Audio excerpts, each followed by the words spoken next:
19h45, la barrière info soir, messieurs, dames, bonsoir et bienvenue à cette nouvelle session d'information du lundi 30 janvier 2022. 19h45 que nous débutons avec ces communiqués de presse du ROTAB. Le réseau des organisations pour la transparence et l'analyse budgétaire ROTAB a appris les derniers développements suite aux poursuites contre M. Abdoulaye Seydou, président de l'ONG REPAD et coordinateur du mouvement M60D. À l'examen de cette situation, le ROTAB fait les constats suivants. Suite à un point de presse du procureur de la République près du tribunal de grande instance hors classe de Niamey, annonçant la réqualification des faits, il retient la criminalisation de l'affaire et décide de poursuivre Abdoulaye Seydou pour complicité d'incendie volontaire des hangars servant d'habitation sur le site d'orpaillage de Tamou entre le 24 et le 25 octobre 2022 en vue de discréditer les FDS nigériennes en service dans la zone. Ainsi, à la suite de la requête formulée contre le prévenu par le parquet, le doyen des juges a ordonné le lundi 23 janvier 2023 l'incarcération de Abdoulaye Seydou, président du REPAD, membre du ROTAB et coordinateur de M60D. Les charges retenues contre Abdoulaye Seydou semblent être uniquement liées à son travail légitime en faveur des droits humains. Il est donc un prisonnier d'opinion. Le ROTAB a appris avec désolation la violation du droit de visite au camarade d'Abdoulaye Seydou, dont seule sa famille biologique a le droit de le visiter sur présentation des pièces d'état civil. À la lumière de ce qui précède, le ROTAB est préoccupé par ces poursuites car cela fait partie des nombreux cas d'harcèlement orchestré par les autorités nigériennes contre les défenseurs des droits humains, en particulier ceux qui luttent contre les violations des droits humains, la corruption, l'injustice et l'impunité. Le ROTAB s'inquiète du non-respect de la loi numéro 222/27 du 20 juin 2022 fixant les droits et devoirs des défenseurs des droits de l'homme au Niger. Le ROTAB exige des autorités nigériennes l'abandon de toutes les charges retenues contre les camarades Abdoulaye Seydou et sa libération sans condition car il estime qu'il s'agit d'une tentative visant à dissuader les défenseurs des droits humains d'agir pacifiquement. Il estime que tous les défenseurs des droits humains au Niger doivent pouvoir mener à bien leurs actions légitimes en faveur des droits humains sans craindre ni restrictions et ni représailles. Le ROTAB appelle l'ensemble des organisations de la société civile, des syndicats et des citoyens épris de justice et de paix à un mouvement d'ensemble pour arracher nos droits menacés par le pouvoir en place qui s'immisce dans les affaires judiciaires. Fait à Niamey le 30 janvier 2023, signé par le secrétaire exécutif permanent Ali Idrissa Nani. Avec l'avènement du président Foumakoye Gado à la tête du comité exécutif du PNDS Taraya, le parti rose ne fait que gagner du terrain sur l'échiquier politique, notamment à Niamey où le samedi 28 janvier 2023, une centaine de groupements et associations de jeunes et femmes ainsi que de nombreux militants des partis de l'opposition ont adhéré au PNDS Taraya. Une performance du parti de Foumakoye Gado réalisé à Niamey grâce au leadership du coordinateur jeunesse soutien Bazoum, le Sier Barham Kadri. Le résumé avec Adamou Soumana et Sadou Doumi. La salle du Palais des Sports a refusé du monde à l'occasion de cette manifestation politique aux couleurs roses avec les effigies des leaders du PNDS Taraya. Et quoi de plus normal, car le parti de Foumakoye Gado accueille par la présente cérémonie de nouveaux militants dans la capitale Niamey. Ces derniers, tous des jeunes, proviennent de plusieurs partis politiques de la place, ainsi que de groupements et associations qui ont tenu à donner les raisons de leur adhésion au PNDS à travers une déclaration. Après 2 années de présidence de son Excellence El Haj Bazoum Mohamed, président de la République du Niger, chef de l'État, après une analyse minutieuse, technique et stratégique des réalisations faites, et des perspectives de l'avenir au sein de ce pays, le Niger, qui nous appartient tous, eu égard aussi aux différentes réalisations faites. Nous avons cohabité pendant ces 2 années de façon divergente à Niamey. Néanmoins, grâce à un fils du terroir, un patriote, un visionnaire, un homme sociable, loyal et honnête, le sieur le nommé El Haj Barham Kadri, qui est artisan avéré de ce coup de foudre politique à Niamey, disons ce tremblement politique à Niamey, la première DIJAR qui réunit toutes les structures, en tout cas la majorité des structures de l'opposition, pour adhérer au parti Taraya à travers El Haj Barham Kadri. Une adhésion massive des militants au Parti Rose à mettre à l'actif de l'organisation de jeunes Taraya OJT et principalement du dynamique coordonnateur jeunesse soutien Bazoum El Haj Barham Kadri. La structure des jeunes PNDS, tout comme les membres du comité exécutif national du parti, se sont naturellement réjouis de l'honneur fait par ces jeunes en acceptant librement d'épouser les idéaux du Parti Rose. Nous sommes très émerveillés par cette importante manifestation.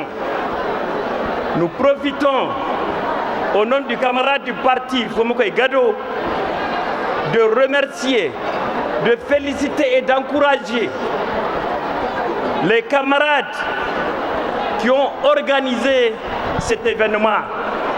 En particulier, le camarade Barham Kadri, coordonnateur jeunesse soutien Bazoum. Aujourd'hui, c'est le PNDS Taraya qui se renforce davantage ici dans la ville de Niamey. Nous avons écouté attentivement tous les nouveaux venus, femmes, hommes, tous jeunes. La jeunesse, c'est le dynamisme. La jeunesse, c'est le renouveau. La jeunesse, c'est la relève. Et c'est de ça que notre parti a besoin. Ils viennent de tous les partis ici cités. Nous vous encourageons, le camarade Barham Kadri, coordinateur jeunesse soutien Bazoum, avec tous les autres camarades, pour cette organisation formidable. Force est de constater que c'est une grande saignée que viennent d'enregistrer plusieurs formations politiques de l'opposition à travers cette adhésion de leurs militants au parti de Fomoko Gado. Ce dernier, dont l'avènement à la tête du comité exécutif national, augure pour le parti des lendemains meilleurs sur l'échiquier politique national en général et de la capitale en particulier. Après le Mali, c'est le tour du Burkina Faso de demander aux forces armées françaises de quitter son territoire pour incapacité à œuvrer pour la sécurisation du territoire burkinabé selon les autorités du Faso. Ainsi, d'aucuns pensent à un redéploiement de ces forces au Niger comme par le passé. Cette pensée a suscité plus de réactions chez les citoyens nigériens. On les écoute. La France est déployée, est en train de se redéployer au Niger parce que tout simplement ils ont échoué dans certains pays comme le Mali, comme le Burkina, et comme ils sont en train aussi d'échouer dans notre pays également. Parce qu'aujourd'hui, ce qui touche le Burkina, ce qui touche le Mali, directement ou indirectement affectera effectivement le Niger. Mais cela ne s'explique pas seulement par la mauvaise foi des Français ou des militaires français ou de la politique française. Cela souvent s'explique par notre problème, notre manque d'unité en tant que citoyen dans un pays démocratiquement organisé comme le nôtre.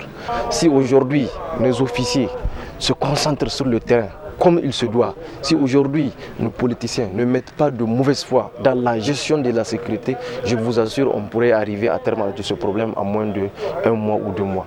Parce que tout simplement, il y a des non-dits, il y a des situations qui sont là, qui ne sont pas avouées, il y a des circonstances qui font que vraiment notre pays va continuer, si nous ne faisons pas attention, à sombrer dans des situations comme on l'a connu dans certains pays. La France doit comprendre que les militaires n'ont pas la bienvenue chez nous au Niger. Et on peut faire un sondage. 80% ou plus de 80% de la population nigérienne n'est pas prête à accueillir ces militaires français-là. Tout simplement parce que si ils ont été conséquents dans les pays comme le Mali, le Burkina Faso, ils ne vont certainement pas être chassés de chez eux. Alors pourquoi le Niger va accepter d'accueillir ces militaires-là, alors même que nous avons nos propres forces en qui nous croyons qu'ils peuvent défendre notre territoire national. Et cette situation se présente comme une salubrité qui s'organise dans un quartier et il y a une maison qui accepte à ce qu'on dépose des dépositoires dans sa concession. Alors les conséquences seront certainement néfastes d'un point de vue sanitaire et hygiénique également. Je crois que ce n'est pas la première fois. L'année passée seulement, nous avons assisté à cette situation. La force Barkhane qui a été chassée au Mali par les autorités maliennes suite à un mouvement populaire. Elles ont été accueillies par les autorités nigériennes, en complicité évidemment avec les représentants du peuple, donc les députés.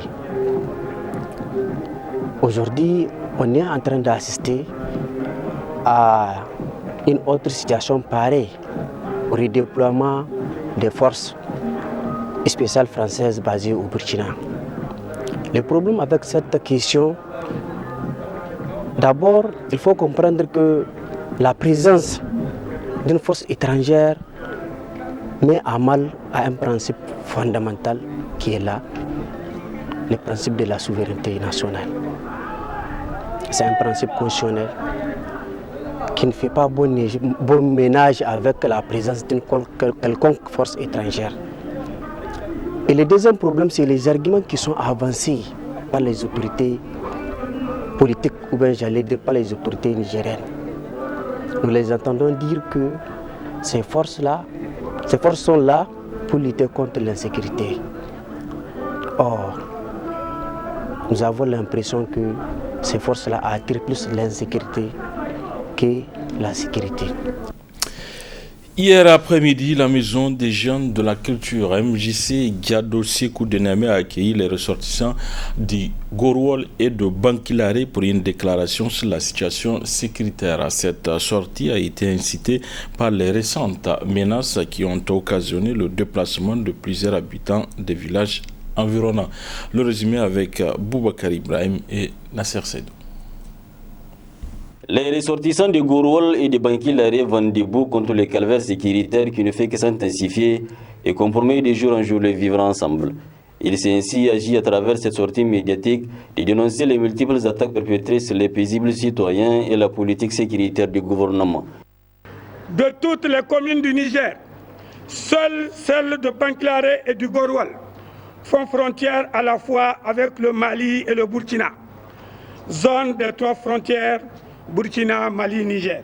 En un mot, le centre de gravité de trois frontières où vivaient ensemble les populations Sonrai, Touareg et Peul en parfaite symbiose. Ces trois communautés vivaient en parfaite harmonie de telle qu'il est rare de trouver une personne de ce groupe ethnique qui ne parle pas la langue de l'autre. Mais depuis plus de 5 ans, cette symbiose et cette harmonie légendaire connues sont mises à rude épreuve par une situation d'insécurité devenue permanente.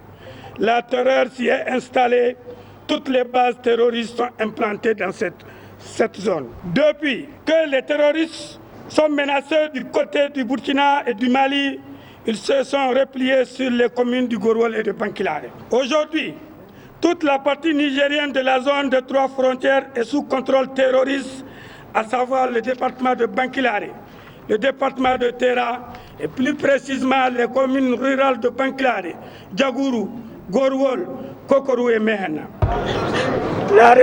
Dans une vive émotion difficile à contenir, les ressortissants de ces localités remettent en cause le dispositif sécuritaire qui ne parvient plus à dissuader les assaillants. Au vu de cette situation d'insécurité grandissante reconnue au niveau national et international, on aurait pu s'attendre à la mise en place d'un dispositif sécuritaire particulier. Mais malheureusement, au regard de ce qui se passe, nous nous sentons abandonnés par l'État du Niger et nous sommes aujourd'hui en présence de ce qui s'apparente à un génocide et à un crime contre l'humanité. Sinon, comment comprendre?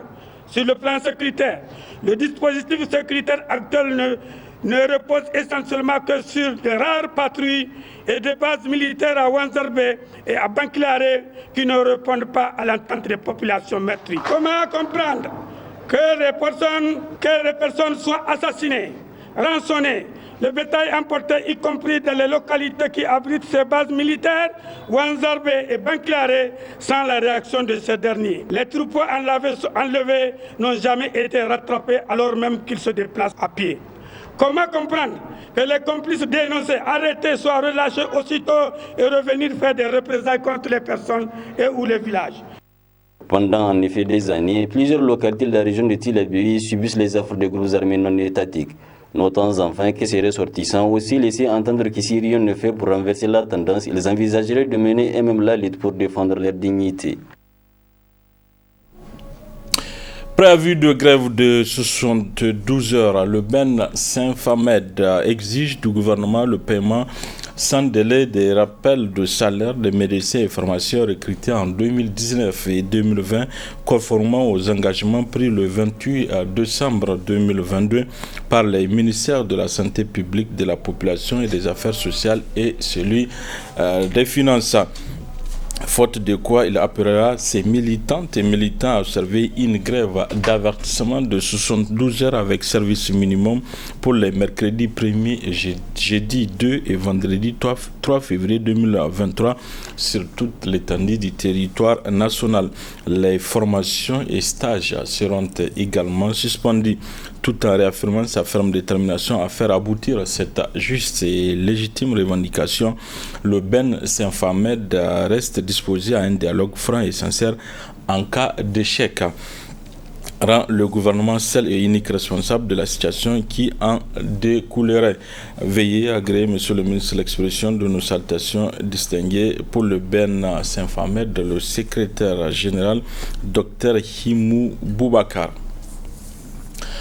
Un autre préavis de grève toujours à partir du 1er février 2023, c'est celui de la Fédération des syndicats nationaux d'auxiliaires et de l'administration publique FESINAP, qui a appelé ses militants à un arrêt de travail de 2 jours, le mercredi 1er et le jeudi 2 février 2023.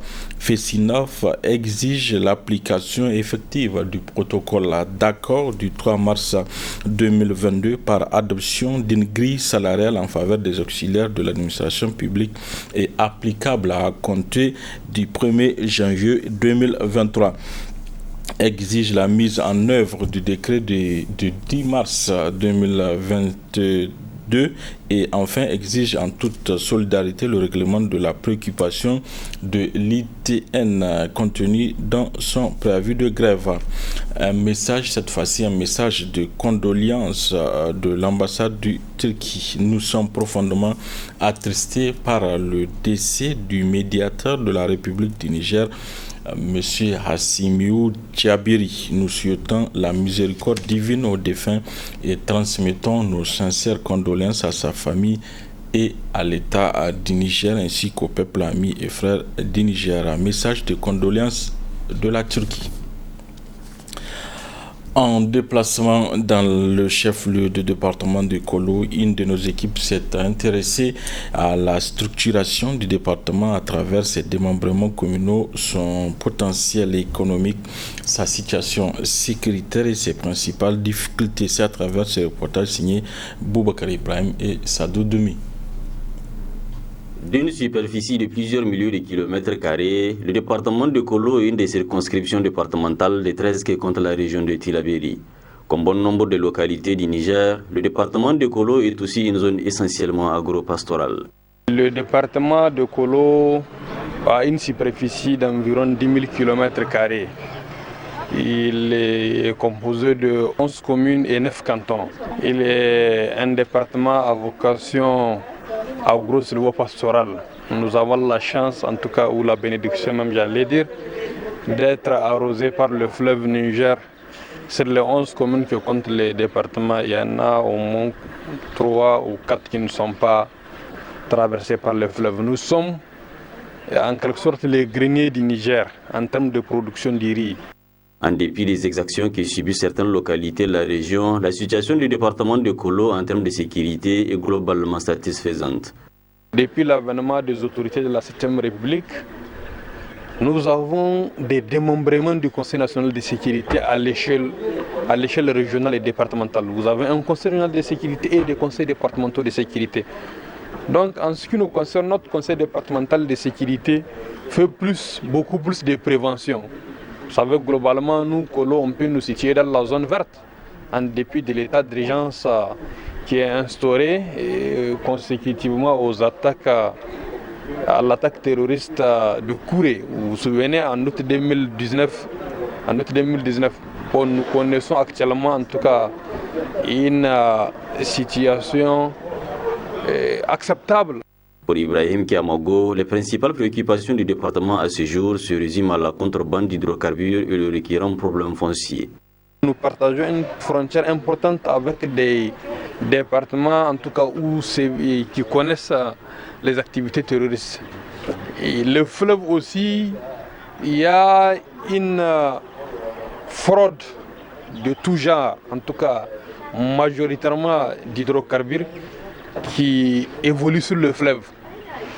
À l'espace de 5 mois, nous avons saisi plus de 1000 bidons de 25 litres rien qu'à Kirtachi, même dans la périphérie de la ville. Autre identité du département de Kolo, c'est la problématique foncière.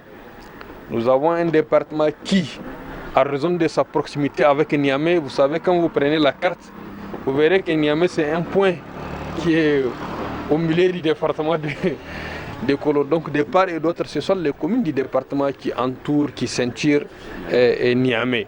Donc le foncier prend une valeur exponentielle. Il existe des appétits. Il y a également un travail quotidien que nous faisons d'appui conseil aux collectivités territoriales en matière de contrôle de légalité, d'appui conseil, d'encadrement des collectivités. Avec une population estimée à hauteur de 500 000 habitants, le département de Kolo, au-delà de son potentiel agricole, est aussi connu pour son potentiel touristique extrêmement persuasif pour l'économie du Niger. Du sport dans cette édition pour la demi-finale prévue demain, mardi 31 janvier, le MENA va affronter le pays hôte, c'est-à-dire l'Algérie. En prélude à ces matchs, le MENA a animé un point de presse. On l'écoute. Très belle équipe algérienne, très joueuse, qui va vite vers l'avant, qui se crée beaucoup d'occasions. Peut-être qu'il n'a pas beaucoup de réussite aussi, parce que les buts marqués par cette équipe ont été réalisés sur penalty et sur des ballons arrêtés. Je pense que dans le jeu, ils ont quelques difficultés. Mais ce n'est pas qu'ils ne se créent pas des occasions. Il y a des occasions de but, mais ils n'ont pas de la réussite. Bon, ok, mais c'est une très belle équipe. Il faudrait qu'on soit véritablement prête pour la contenir. J'ai dit, on les connaît parce qu'on les a joués. On a joué 2 matchs amicaux de préparation. D'autres, c'était un peu plus longtemps, mais récemment, il y a moins de 2 mois. Je pense que c'est sensiblement les mêmes joueurs qu'on retrouve dans les 2 équipes. Donc même les joueurs se connaissent. Donc ça va faciliter un peu, comment je veux dire, les comportements sur le terrain. Maintenant, c'est celui qui sera le plus concentré, qui aura véritablement de la réussite ce jour-là, qui va aller chercher cette victoire. Nous allons rester dans nos habitudes, les pousser éventuellement. Je pense qu'ils auront plus envie que nous dans ce match, parce que c'est leur CHAN, c'est eux qui l'organisent. Peut-être que ça sera une pression. Voilà la faiblesse, ce qui va être la faiblesse de l'Algérie dans ce match. Parce qu'ils se sentent obligés de la remporter. Moi, je pense que ça reste tout un match de foot. Le public d'Oran est un magnifique public et voilà. Et nous, c'est aussi à notre avantage. Quand le stade est plein aussi, en tant que joueur, l'adrénaline monte et donc pourquoi pas jouer. Voilà, messieurs, dames, fin de cette édition. Merci à vous de l'avoir suivi. Au revoir.